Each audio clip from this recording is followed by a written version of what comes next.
আসসালামু আলাইকুম, বিসমিল্লাহির রহমানির রহিম।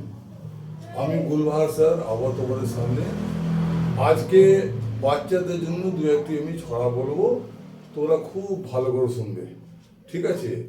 এখন অনেকেই তো খুব সময় নষ্ট করো, কিন্তু মানে তার উপরে আমি তোমাদেরকে এটা বোঝাচ্ছি। যেমন বলছি, 1 নম্বর ছড়া বলছি, এটা বাচ্চাদের জন্য মনে রাখবে, হ্যাঁ? বড়রাও যারা উঁচু ক্লাসে পড়ো তাদের জন্য এটা খুব কাজের, কিন্তু মূলত বাচ্চাদের জন্য।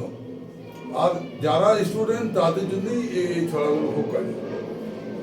খেল খেল খেল, 1 নম্বর ছড়াটার নাম হচ্ছে খেল খেল খেল।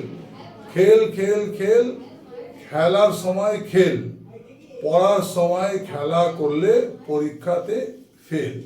এটা হলো 1 নম্বর ছড়া। 2 নম্বর ছড়া বলছি, যারা করে শুধু খেলা, লেখা পড়ায় অবহেলা, কথা বলে বড় বড়, কাজের সময় খালি বেলা, এদের ভাগ্যে আছেই আছে একদিন দুঃখ কষ্ট মেলা, এদের কর্মের একটাই ফল, সারা জীবন গাড়ি ঠেলা।